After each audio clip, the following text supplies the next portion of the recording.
Je suis né dans le pays de Caux, à Saint-Romain-de-Colbos.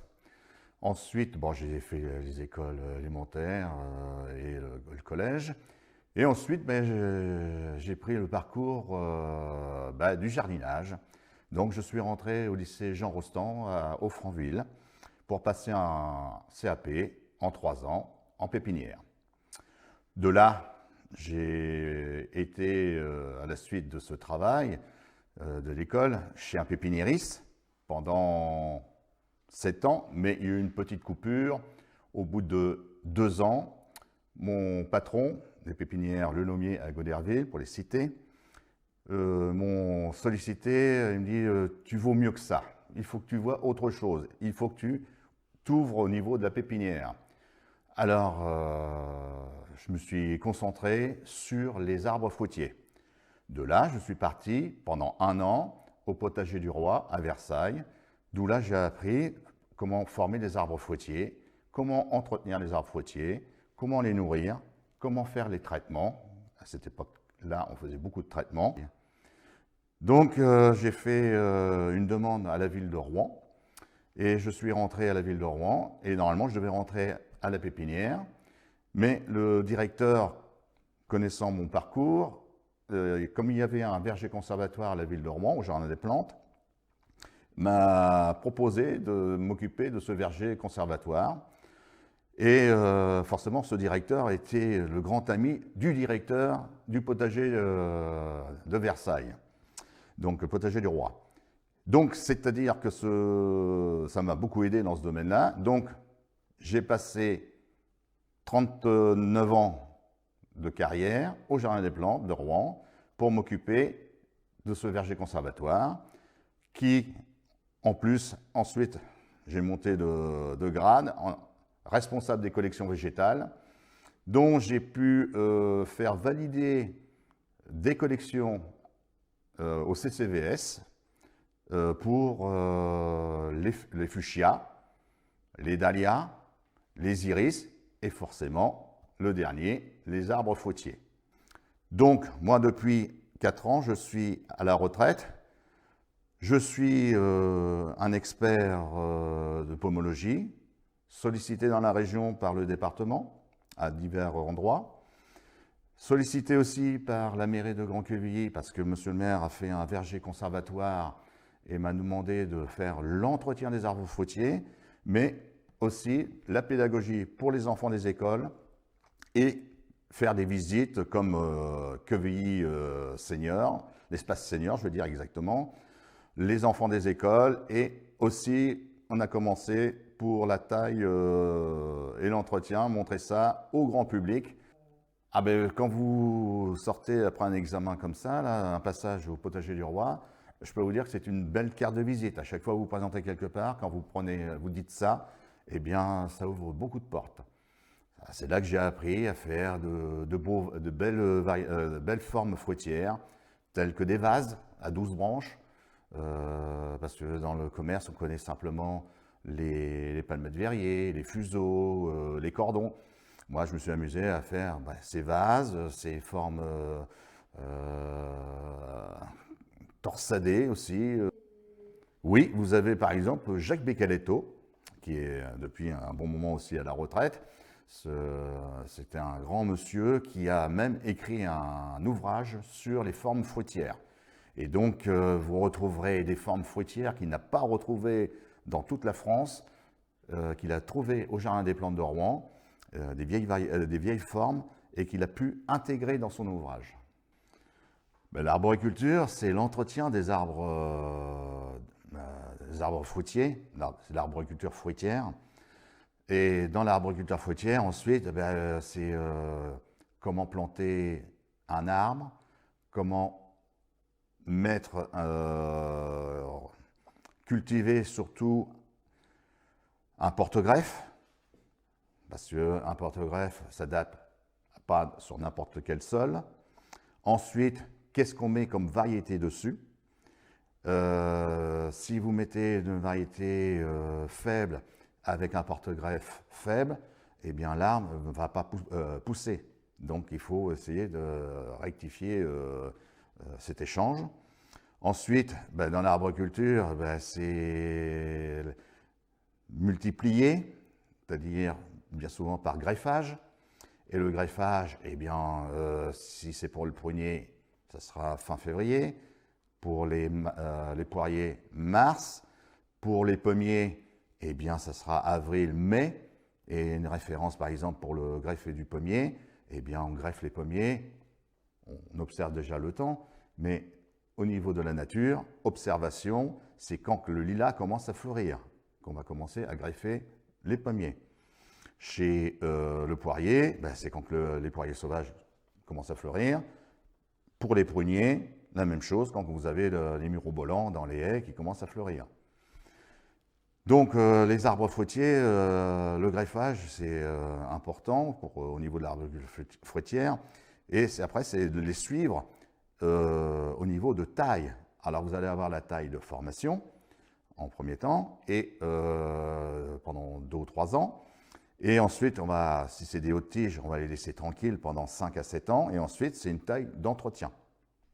L'arboriculture fruitière, c'est un travail qui se fait toute l'année.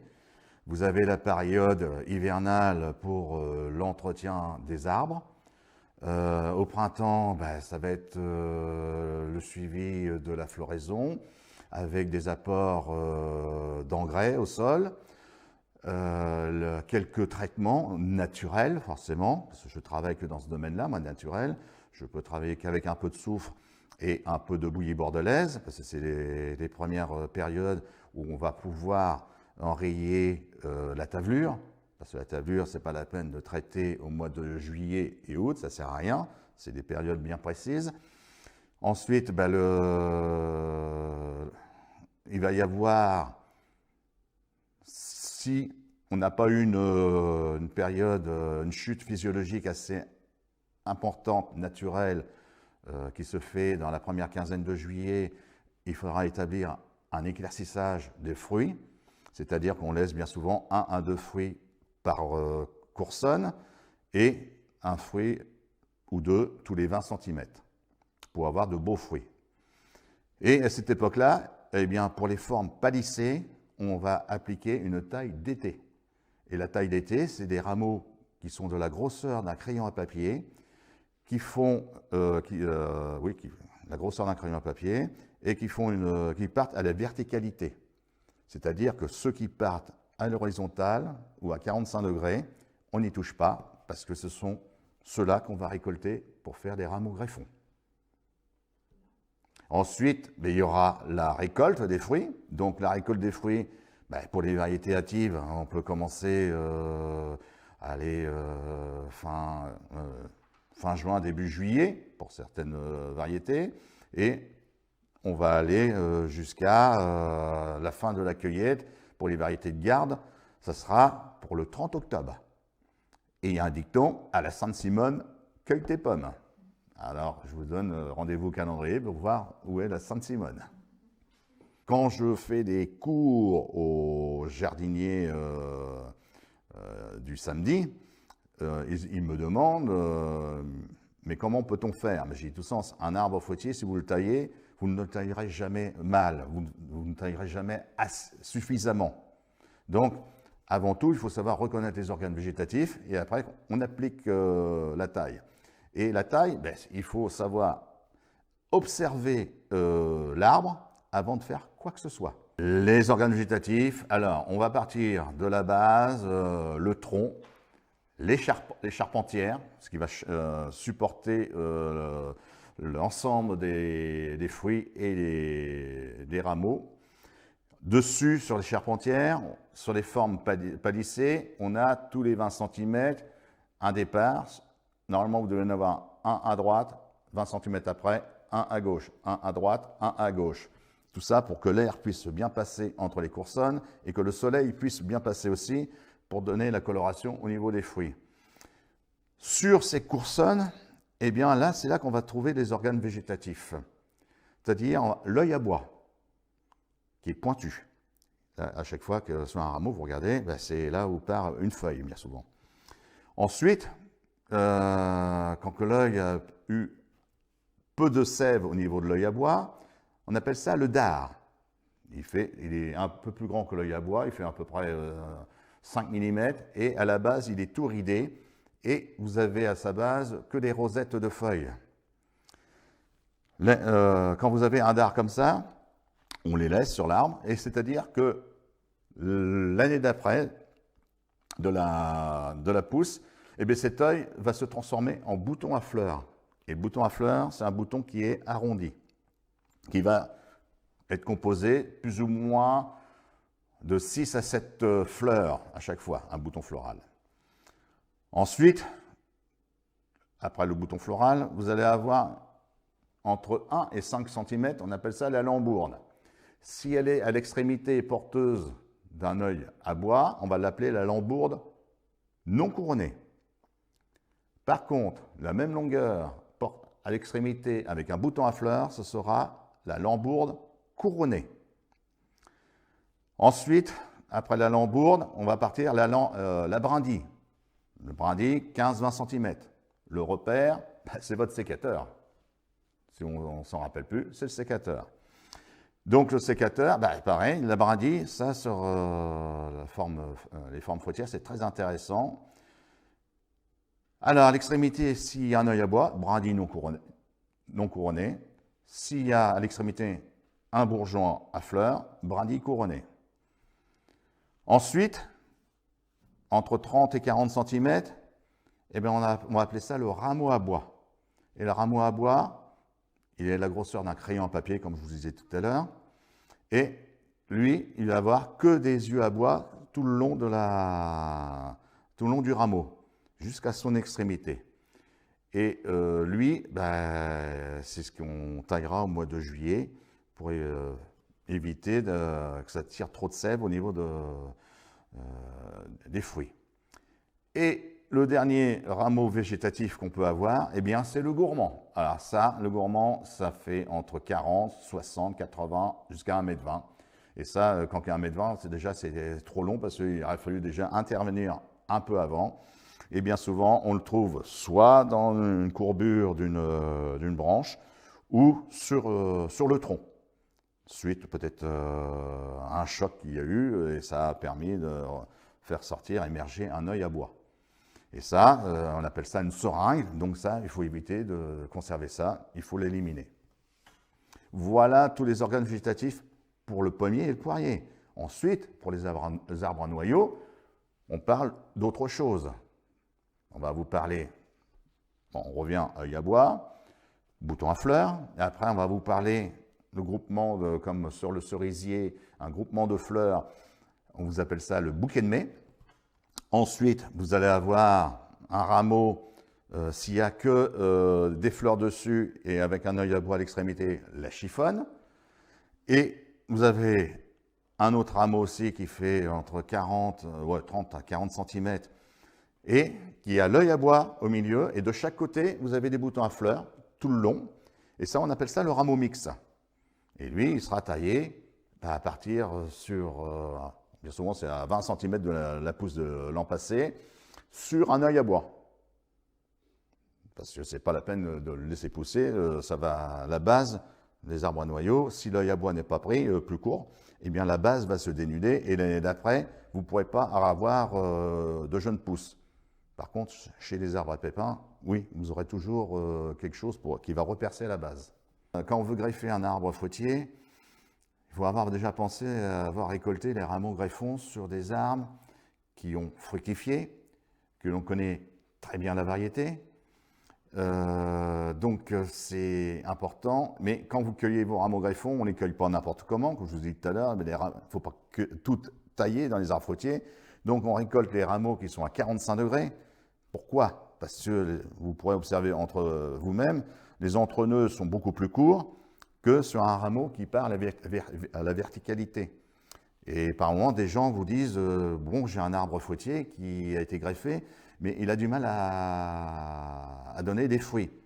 C'est vrai pour certaines variétés, comme le bénédictin, il faut attendre 10-12 ans pour avoir une bonne cueillette. Donc c'est important de la récolte de rameaux greffons, de les cueillir. Allez, c'est entre la semaine de Noël, première quinzaine de janvier, que là, les arbres soient bien en repos végétatif. Et quand vous cueillez l'arbre greffon sur un arbre fruitier, tout de suite, vous attrapez une botte, vous liez bien tout ça, et tout de suite, une étiquette, pour bien s'en rappeler. Parce qu'à un moment donné, au bout de plusieurs mois, on ne va pas se rappeler quelle botte, quel est son nom, pour faire le greffage. Et ça, il va falloir le mettre au pied d'un mur ou au pied d'une haie au nord. Et on enterre ça et vérifier aussi que ça ne manque pas d'eau, que ça ne se dessèche pas, les rameaux. Sinon, on peut les mettre dans un bac de réfrigérateur, dans le bas du réfrigérateur, dans un sac plastique bien enroulé, bien étiqueté, et ça ne bouge pas non plus. Donc, quand vous avez fait votre récolte de rameaux greffons, ben, c'est déjà une première chose. Ensuite, ben, il faut avoir un porte-greffe. Alors, le porte-greffe, normalement, le mieux, c'est de l'avoir planté 1 an auparavant. C'est le mieux. Bon, on peut greffer si on a planté des arbres au mois de novembre, mais le mieux, ça reprendra quand même, mais le mieux, c'est d'attendre 1 an que l'arbre soit mis en place. Donc, votre arbre fruitier est mis en place.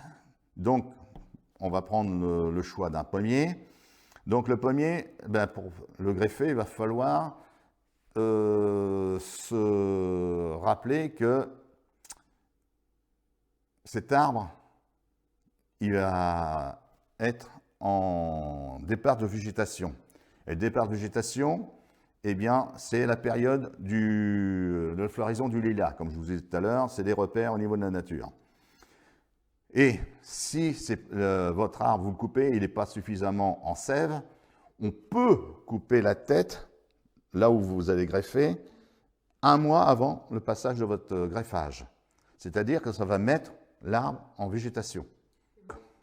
On arrive en avril pour greffer ces arbres fruitiers. Donc, selon la grosseur de votre arbre fruitier, vous allez, s'il est petit, ben, c'est en fente, un peu plus gros en incrustation.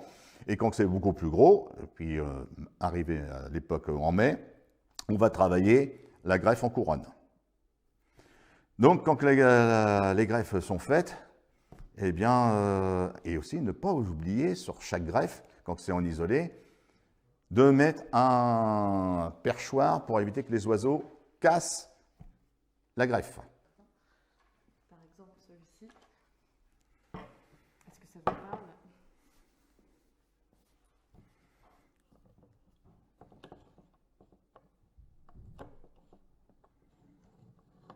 Oh, ça, c'est sûrement pour faire des greffes, ça. Hein. Oui, les greffes, pour greffer à l'anglaise, sûrement. Il est rentré dans les collections comme rabot à greffon. Oui, rabot à greffon, oui. Rabot à greffon. Donc, on le voit un peu plus de ce côté. Voilà. Et on met le greffon selon la grosseur du rameau. Ça, c'est un objet que vous n'avez jamais utilisé. Jamais. Et c'est la première fois que je vois ça. Hein. Mais bon, je m'en doutais un peu, voir ce système-là. Et là, la lame qui coupe, ça coupe le greffon. Et ça, bien souvent, je pense que c'est pour faire beaucoup de greffes à l'anglaise. Pour avoir le porte-greffe, la même grosseur et le rameau greffon.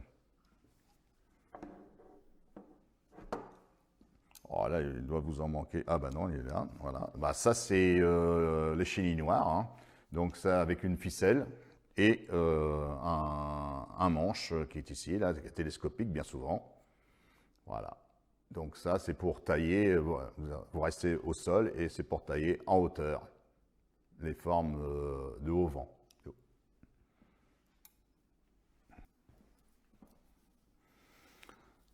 Ça, c'est aussi pour enlever sur le tronc des rejets. Donc là, il y a un manche aussi. Et on peut couper aussi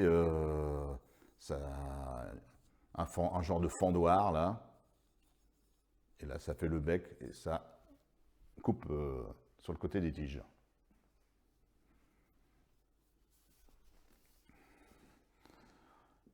Ah, ça, c'est un genre de serpe aussi, pour couper les branches dans la tête des arbres. Vous avez plusieurs formules. Voilà, il y en a une autre là. Voilà. Alors ça, c'est là, c'est pour les plus grosses branches. Et il ne faisait pas semblant parce que faut être bien musclé parce que ça pèse.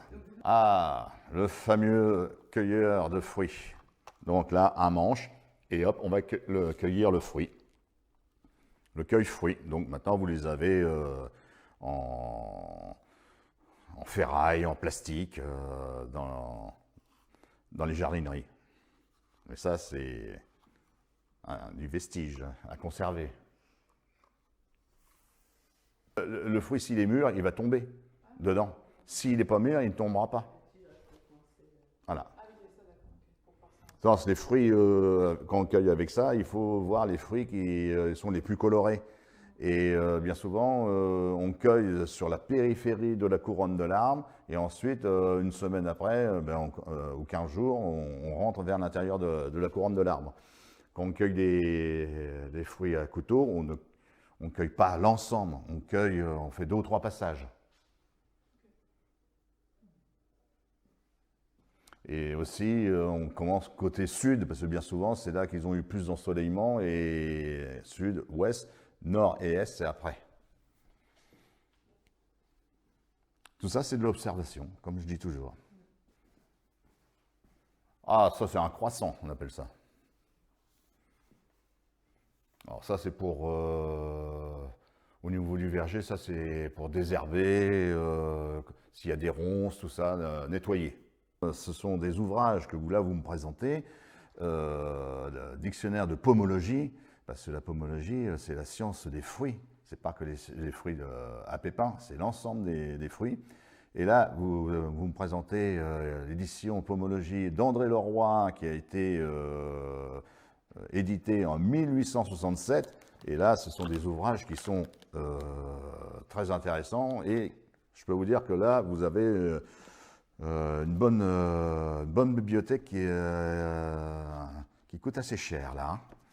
Et depuis quelque temps, bon, ces ouvrages, on les retrouvait dans des brocantes, mais bon, on n'en trouvait plus beaucoup. Et ils se sont amusés à refaire une édition il y a une vingtaine d'années. Donc tous ces ouvrages qu'on voit ici, là, eh bien, ils ont été refaits sous 5 volumes de ce format-là. Donc, moi, je travaille beaucoup avec cet ouvrage, c'est la Bible, mais ça ne suffit pas quand on fait une identification de fruits. Il faut s'épauler aussi d'autres ouvrages, comme le Marlot, le Houlbert, et bien d'autres. Il y a beaucoup d'ouvrages qui ont été faits dans les années 1850-1900. Et c'est aussi, quand on fait une identification de fruits, c'est l'observation du fruit. Vous avez, à force d'en faire aussi, ça va un peu plus vite, mais quand on est novice dans les choses, eh bien, c'est pas tellement évident. Donc tout à l'heure, on parlait de comment identifier les fruits. Il faut avoir une clé de détermination. Donc ça va d'un chiffre de 1 à 8. Donc vous avez la longueur du pédoncule, si petit, moyen, à raser. Ensuite, vous avez la cavité oculaire, c'est-à-dire l'œil, s'il est fermé, mi-clos ou ouvert. S'il est profond dans la cavité, idem pour le pédoncule, si la cavité est profonde. Ensuite, vous allez avoir le fruit, alors la forme du fruit. Alors chez les poires, vous allez avoir 3 catégories. Vous avez les poires qui sont rondes, et celles qui sont allongées, et celles qui sont allongées et qui sont bombées. Et chez les pommes, eh bien, vous allez avoir... C'est dommage que j'aurais pu vous amener ça, parce que j'ai 2 panneaux. Vous avez la classification des rhénétiformes. Ce sont des fruits qui n'ont pas au pourtour du fruit de côte. Et le deuxième groupe, vous avez les calviliformes. c'est-à-dire des fruits qui sont côtelés, bien souvent ils sont pentagonales. Hein, on retrouve les 5 côtes sur le pourtour du fruit. Par exemple, si vous mangez en ce moment une belle chair Chantecler, observez, vous allez voir, elle est côtelée, donc ce sera une calviliforme. C'est pas pour ça qu'elle va s'appeler la variété Calville de Saint-Sauveur, des choses comme ça, hein, ou Calville blanc d'hiver. Donc, vous avez 2 grands groupes. Et dans les deux grands groupes, ensuite, vous avez 6 sous-groupes. C'est-à-dire le fruit qui est plat, un peu plus bombé, étroit, ou alors à la fin, c'est comme dans les pigeonnets, forme de cloche. Donc, c'est avec ça qu'on s'ouvre déjà l'identification des fruits. Et l'identification des fruits, c'est très important. À chaque fois, je demande aux gens, quand ils veulent une identification de fruits, c'est de m'amener ça dans un sac en papier. Pas de sac en plastique, parce que ça transpire et ça fait travailler le fruit. De 2, un fruit à chaque point cardinaux. Donc, ça vous en fait déjà 4. Et 2 fruits à l'intérieur de la couronne de l'arbre. Vous pourrez observer que sur les 6 fruits, ils ne sont pas tout à fait de la même chose en grosseur, en coloration. Ça, c'est important. Et ensuite, l'identification, on va partir calviliforme ou rhénétiforme, ou dans les 6 sous-groupes. Et puis après, on va détailler si, comme je vous ai dit, le pédoncule, l'œil. Ensuite, au toucher, si la pomme elle est rugueuse, si elle est pruineuse. Ensuite, quand on fait une coupe longitudinale, comment sont placés aussi les loges, comment sont placés les pépins, est-ce qu'ils restent attachés, est-ce qu'ils se baladent dans la loge. Donc c'est déjà pas mal de points. Et quand est-ce qu'on l'accueille et quand est-ce qu'elle est à maturité. Parce qu'il y a maturité de cueillette et maturité de consommation. Voilà. Parce que quand on parle de maturité, il ne faut pas oublier qu'il y a ces 2 phénomènes. Voilà pour l'identification des fruits. Je me suis appuyé sur déjà des choses qui ont été faites par des pomologues. Parce que la pomologie, ça ne s'apprend pas comme ça ne s'improvise pas. Donc il faut avoir des bases. Et donc moi, je me suis basé surtout sur le travail de Merlot, qui est dans le Berry. C'était un président d'association qui a fait un gros travail. Et donc, aussi chez nous, on avait le Houlbert, et les ouvrages Houlbert, on peut les retrouver à Paul des Savoirs, parce que moi je les ai déjà consultés. Et Paul des Savoirs, ils ont déjà a priori, ils ont une bibliothèque aussi belle, même peut-être la mieux, que celle de la Société nationale d'horticulture de France, rue de Grenelle à Paris. Et ça aussi, c'est si vous avez l'opportunité de prendre un rendez-vous, d'aller voir cette bibliothèque, eh bien, on pourra vous faire voir des lithographies de pomologie. C'est vraiment intéressant à voir ça. Là, dans la région, allez, on va dire 250 variétés de pommes à acide que je sais très bien reconnaître. Et en pommes à couteau, allez, 350. Et en poire, 250. Donc ça a été un gros travail. Je connaissais pas mal de variétés, mais je me suis beaucoup investi, comme avoir été par exemple à l'abbaye de Saint-Mandry, parce que les moines avaient et ont toujours des variétés anciennes d'arbres fruitiers, et ils voulaient savoir le nom de leurs arbres fruitiers. Alors je peux vous dire que par moment, c'est pas évident de trouver le nom. Hein. La première année, on n'est pas obligé de trouver le nom. On peut le trouver au bout de 2 ou 3 ans. C'est pas toujours facile l'identification des fruits. Et d'une personne à un autre, eh bien, peut-être que la personne va parler de la même variété que moi, mais elle va parler peut-être sous son synonyme de la variété. Attention, dans les variétés, vous pouvez avoir et là j'ai devant les yeux, Calville blanc d'hiver, eh bien nous avons 30 synonymes. Donc dans toute la France, ou même l'Europe, on peut parler de cette variété, eh bien son vrai nom c'est Calville blanc d'hiver.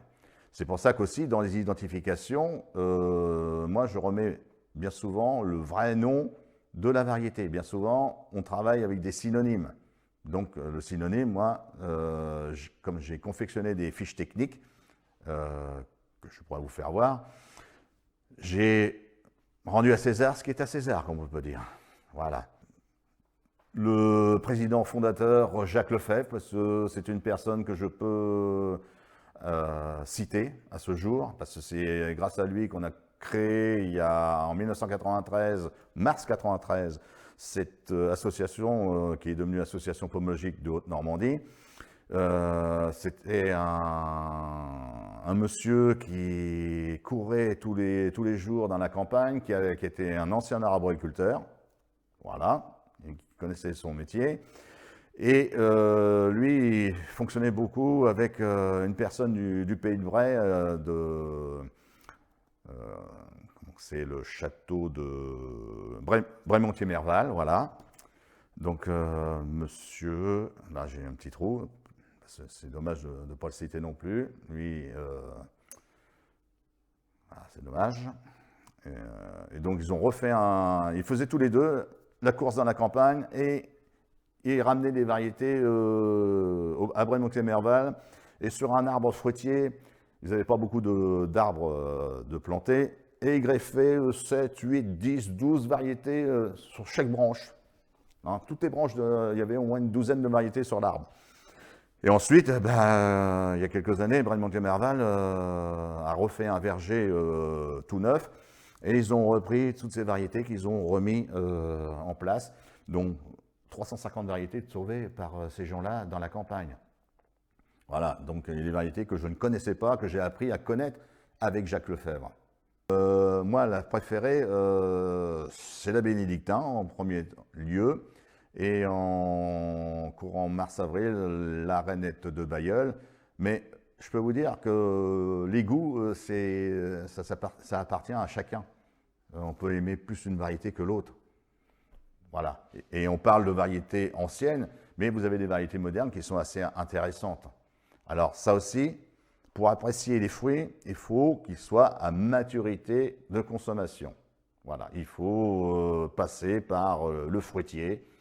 Et attention, les pommes, on prend la pomme et le pédoncule vers le bas dans les cagettes. Et on évite de les mettre les unes à côté des autres.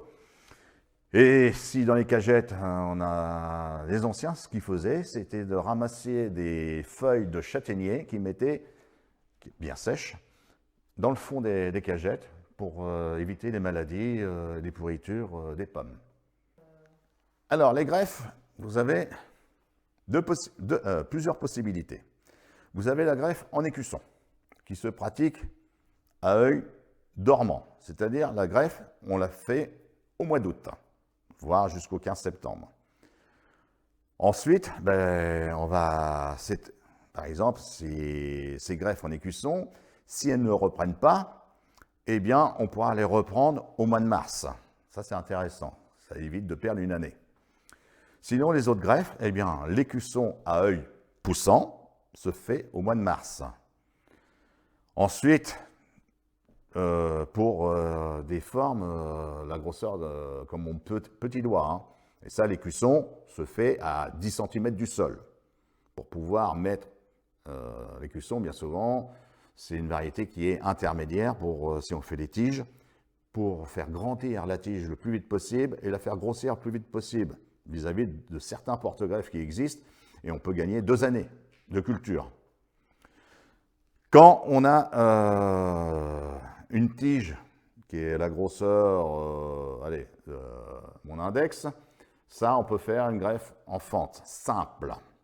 Si c'est un peu plus gros, eh bien on fera la fente double. On mettra 2 greffons, un de chaque côté, et quand tout sera repris, 1 an après, eh bien on va supprimer le plus moche et on garde le plus beau et bien souvent le plus haut, il faut qu'il soit face au vent dominant pour la greffe. Si c'est cette grosseur-là, eh bien, on va pouvoir faire de l'incrustation. Alors l'incrustation, eh bien, il faut faire un cône, un V dans la tige. Et le rameau greffon, ben, il faut le tailler de la même, de ce que vous avez retiré au niveau du porte-greffe, il faut faire la même chose sur le rameau greffon. Il faut que ça s'adapte. Donc ça, c'est une greffe qui est assez intéressante parce que les greffes en fente simple ou double, on fend les arbres fruitiers et surtout à éviter chez les arbres à noyaux parce qu'on ne fend pas le cœur chez les arbres à noyaux. Donc à éviter, et en plus, l'eau rentre bien souvent dans cette fente et fait pourrir la tige aussi. C'est pour ça que j'aime mieux la greffe en incrustation. Voir si c'est plus tardif, comme on va faire tout à l'heure, un peu plus gros, eh bien la greffe en couronne. Et la greffe en couronne, vous pouvez faire ça, allez, on peut y aller jusqu'au 15 juin par moment, hein, ça dépend. Hein. Quand on fait, oui, 15 juin, parce que c'est on appelle ça des surgreffages, c'est-à-dire des arbres qui sont déjà qu'ils ont 10, 15, 20 ans, qui sont bien formés, et on greffe les 3/4 des branches maîtresses, et on en garde une comme tire-sève. On ne coupe pas tout à zéro, sinon vous allez avoir un afflux de sève, ça va aller dans les greffes, et les greffes ne vont pas reprendre. Donc la greffe en couronne, ben, se pratique, on met bien souvent 1, 2, 3, voire 5 greffons sur le plot, on appelle ça un plot. Et pourquoi 5? Eh bien, c'est pour faire garnir le plus vite possible le plot avec les zones génératrices, hein, pour combler ce plot. Et sur les 5, eh bien, on en conservera une seule. Et ensuite, ben, cette branche, eh bien, on va la faire monter avec 3 yeux, 3 branches, et après, c'est la formation de la couronne de l'arbre. Voilà pour les greffes. Donc, on peut faire aussi la greffe à l'anglaise. Bon, la greffe à l'anglaise se travaille beaucoup plus pour la vigne. Les greffes s'adaptent selon la grosseur du porte-greffe. Mais c'est sûr qu'il faut avoir le sens le savoir-faire, comment pratiquer, mais aussi c'est d'avoir les outils qui coupent, très bien, bien tranchants, nettoyés. Ça, c'est le principal. Et vous me verrez, tout à l'heure, on va faire une greffe. Vous allez voir que mes outils, je vais les nettoyer. Et normalement, on nettoie d'arbre en arbre pour éviter par exemple, de contaminer. Par exemple, si on a sur le rameau greffon ou sur le porte-greffe des chancres, eh bien, ça évite de transporter le chancre, la maladie, sur d'autres arbres. Alors, un verger conservatoire, déjà, avant de le créer, il faut savoir qu'est-ce qu'on va en faire. De deux, un verger conservatoire, c'est pour mettre des variétés, des arbres fruitiers dans ce patrimoine. Et un verger conservatoire, pour qu'il soit digne de son nom, c'est pas un arbre par variété, normalement c'est 3 arbres par variété, pour que ce soit conservatoire. Mais bien souvent, on fonctionne avec 2 arbres. Jusqu'alors, nous, on a toujours, pour avoir plusieurs variétés à y mettre, donc on a toujours fonctionné avec 2 arbres pour une variété.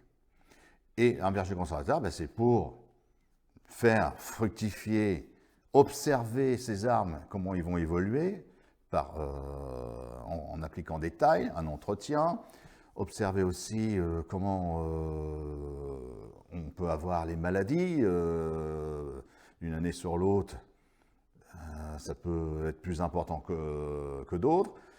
Observer aussi les floraisons. Regardez cette année, vis-à-vis de l'an passé, on a 15 jours, voire 3 semaines d'avance au niveau des floraisons. Ensuite, c'est de voir, quand vous avez greffé vos arbres dans un verger conservatoire, l'authenticité de la variété. Donc, forcément, il va falloir faire une identification de fruits. Ensuite, ces fruits, il va falloir savoir qu'est-ce qu'on en fait. Parce qu'une production de fruits, ce n'est pas la peine de laisser les fruits au sol. Un verger conservatoire, il y a de l'entretien. hein, ne pas oublier les tailles, ça c'est son suivi. Et aussi, quand on crée un verger conservatoire, ne pas oublier d'identifier les rameaux greffons que vous avez mis, faire un plan papier et faire un plan sur ordinateur. Voilà, qui est des deux copies différentes. Alors, les rôles d'une association. Eh bien, d'un verger, pourquoi faire des vergers conservatoires? Moi, le but, c'était, j'ai assez développé, faire des vergers éclatés. Ça veut dire quoi? Ça veut dire, par exemple, Notre-Dame de Sainte-Opportune-de-la-Mare a son verger conservatoire, la Maison du Parc a son verger conservatoire. Eh bien, les variétés, on les mettait systématiquement dans l'un comme dans l'autre. C'est-à-dire, éclaté, si on perd la variété d'un verger conservatoire, on l'a toujours à l'autre. Et ce qui permet de reprendre les rameaux greffons de ce verger où la variété est restée pour revenir l'introduire dans ce verger ou de la mettre ailleurs dans d'autres vergers. Et aussi, c'est important, c'est que le rôle des associations, ils ont leur assemblée générale et ils font des distributions de rameaux greffons. Alors forcément, ce sont des variétés certifiées. C'est des variétés qu'on a pu suivre, observer et entretenir. Donc voilà, l'objet de verger conservatoire, c'est de pouvoir refournir ces variétés. Et même, on a eu des conventions avec certaines pépinières qui nous ont sollicité de variétés anciennes, locales et régionales pour les redévelopper à la demande des gens qui venaient dans leur pépinière. Bon, les maladies, déjà d'une, quand vous taillez, avoir tout son outillage nettoyé à l'alcool, et quand on passe d'un arbre à un autre. Ça, c'est déjà une chose. Ensuite, tout ce qui est des chancres, il faut les nettoyer, les cureter et mettre des mastiques. Mais maintenant, avec les porte-greffes que nous avons, ça a beaucoup évolué. Donc les porte-greffes n'ont pratiquement pas de chancre. S'ils ont du chancre, c'est qu'il y a eu un choc et ça n'a pas été nettoyé. Les premières maladies, eh bien, c'est la tavelure. Derrière la floraison, c'est ce qui va arriver. Donc c'est pour ça qu'il va falloir avoir fait je ne suis pas monsieur traitement, mais il faut faire le minimum. C'est un traitement avant la floraison et un traitement derrière la floraison. La tavelure, ça s'enraye à ce moment-là. Ensuite, on va arriver dans les premiers jours de mai, l'humidité et même des nuitées humides. Et on va avoir des températures beaucoup plus chaudes la nuit aussi et dans la journée. Et là, on va avoir des attaques forcément d'oïdium. Et l'oïdium, eh bien, il faut souffrer. C'est la seule solution. Après, on va avoir des petites attaques de pucerons. Alors les pucerons, moi je vous envie de pratiquer les purins d'ortie et à la rigueur du savon noir. Et ça, on va traiter simplement les arbres qui sont les plus infectés en pucerons. S'il y a du puceron un peu plus loin, on va le laisser parce que nos auxiliaires qui sont là, les cirfes, les coccinelles, tout ça, ils vont consommer du puceron. Donc si on balaye tout, ils n'ont plus à manger, donc ils vont aller voir ailleurs. Et ça va être très difficile de les ramener dans notre verger. D'autres maladies, aussi au printemps pour vos pêchers, moi je vous conseille, c'est mettre simplement des coquilles d'œufs dans un petit sachet de pommes de terre, que vous avez fait un petit paquet, et vous mettez des coquilles d'œufs que vous avez fait votre omelette, et vous mettez ça en haut de votre arbre fruitier, et vous verrez, c'est pas du 100%, mais moi je donne 75-80% de mieux pour votre arbre. Ça évitera la cloque du pêcher. Ce sont des petites choses qui sont intéressantes. Même la coquille d'œuf pour votre potager aussi, une petite idée, c'est de mettre ça au pied de vos tomates. Voilà. Si vous avez en cours d'année un peu de tavelure, on peut faire un traitement avec la prêle des champs, c'est-à-dire les cueillit au préalable, et puis on en fait un foin, et après on fait ça en infusion. Et après, quand c'est refroidi, on peut s'en servir comme produit pour traiter dessus. Et puis n'oubliez pas, vos arbres fruitiers, on cueille les fruits, donc on exporte des éléments nutritifs du sol. N'oubliez surtout pas le sol, ça c'est important. Et la vie microbienne du sol. Et aussi, si l'arbre est en manque d'eau, n'oubliez pas d'arroser, surtout les jeunes plantations d'avril à fin septembre, ça c'est important. Et s'il ne pleut pas, c'est 20 litres d'eau par semaine, par arbre. On y va doucement avec le cuivre, la bouillie bordelaise, et je dis encadrement de floraison, et on fera du cuivre à la chute des pétales, à la chute des feuilles en fin de saison, et on peut refaire un cuivre derrière la taille des arbres fruitiers, ce qui va permettre à la cicatrisation des plaies. Ça aussi. Bon, c'est le minima qu'on peut faire, et quand on fait déjà ça, déjà on aura des beaux fruits. Et aussi, dans les vergers conservatoires, vous avez des vergers conservatoires qui sont en train de travailler avec des variétés anciennes et des variétés nouvelles pour qu'elles soient moins sujettes à certaines maladies, telles que la tavelure. Et ça, je peux les citer, c'est en Belgique, c'est Jean Blou. Voilà, cité là-bas. Ça, c'est aussi quelque chose qu'il faut aller voir. J'y suis à Villeneuve-d'Ascq aussi, c'est pas mal aussi. Il faut aller voir ces gens-là, et ils font Monsieur Latteur, il fait du très très bon travail. Voilà, c'est que, vous voyez, je suis dans la région, mais je sais aller un peu partout, voir des expositions internationales aussi, comme font les croqueurs de pommes ça doit être tous les 3 ans. La dernière était à Limoges, mais j'ai pas pu y aller. Mais celle d'avant, j'y suis allé c'était, je ne me rappelle plus là, un petit trou. Celle d'avant, c'était, on voit les Anglais, on voit les Suisses. Je peux vous dire que les Suisses ont de très beaux fruits. Les Allemands, les Italiens, quand vous voyez tous ces fruits, merveilleux. Même là, la dernière fois, quand j'ai été à cette exposition, j'ai retrouvé une variété qui a été créée par Bois-Bunel. C'était la Calville Bois-Bunel qui a été créée à Rouen. Et je l'ai retrouvée parmi cette manifestation. Alors, je peux parler de pommes, je peux parler de poires, de cerises, mais je peux vous parler de figues, je peux vous parler d'abricots, l'ensemble des arbres fruitiers. Voilà, même les noisettes, les petits fruits. Les variétés modernes, ils sont ça aussi. La première chose, c'est au point de vue du consommateur. Le consommateur veut un beau fruit, bien rond, bien coloré. C'est ça. Et puis qui ait du goût. Mais elles n'ont pas toujours bon goût. Alors par moi, on me dit la golden, c'est pas bon. Moi, je dis qu'une golden, elle peut être bonne.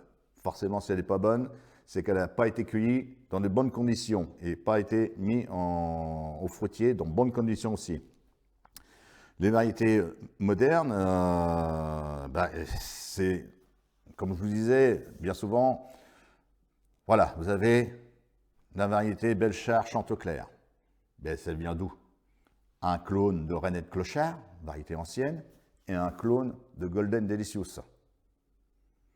Donc, ces deux clones que l'on connaît, et deux excellents fruits, vous donnent une charmante pomme au point de vue goût, au point de vue tenue de cuisson aussi, ça c'est important. Et c'est comme ça qu'on va trouver de nouvelles variétés en reprenant des variétés anciennes et pour pouvoir créer des variétés modernes. Eh bien, déjà d'une, parce que je siégeais aussi à la Chambre d'agriculture, j'ai vu l'évolution se faire parmi tous nos arboriculteurs de la région qui ont voulu réduire fortement leurs interventions au niveau du verger au point de vue phytosanitaire. Et donc, peux pas dire qu'on peut arriver au niveau zéro de produits, mais on est obligé d'en faire quelques-uns. Mais ils ont pris conscience dans ce domaine de réduire ces produits. Mais c'est un métier qui, vous voyez, lundi, qu'est-ce que je vois dans le journal? Monsieur Leroy, à la Vaupalière, arboriculteur, a perdu pratiquement toute sa fructification par un gel de -4, -5 dans la nuit. Et il va peut-être pas être le seul, parce que j'ai vu que c'est l'ensemble des boucs de la Seine qui a subi ce gel. Donc le métier n'est pas facile, donc ça va faire, au point de vue des arboriculteurs, eh bien des programmes zéro, hein, au niveau revenu de l'entreprise. Ça va faire mal. Donc tout le monde ne peut pas se mettre des protèges grêles, des protèges anti-gel. Je sais qu'il y en a certains là, qui l'ont fait cette année, là, les Hauts-de-Caumont, là. Il y a un arboriculteur que je connais très bien l'a fait, parce que je l'ai vu passer à la télévision aussi. Et c'est un coût, tout ça. Hein, et aussi, il faut se lever le matin de très bonne heure, même c'est très tôt dans la nuit, pour allumer les chaufferettes avec les bougies, pour réchauffer l'atmosphère du verger. Ou alors, c'est par immersion, c'est par arrosage. Ça aussi, c'est pas évident à faire. Ou alors avec des brasseurs d'air. Mais ça coûte tout ça. Il y a un coût. Et puis, ils ne peuvent pas s'assurer sur des parcelles comme ça, aussi importantes, ça coûte tellement cher qu'ils ne peuvent pas.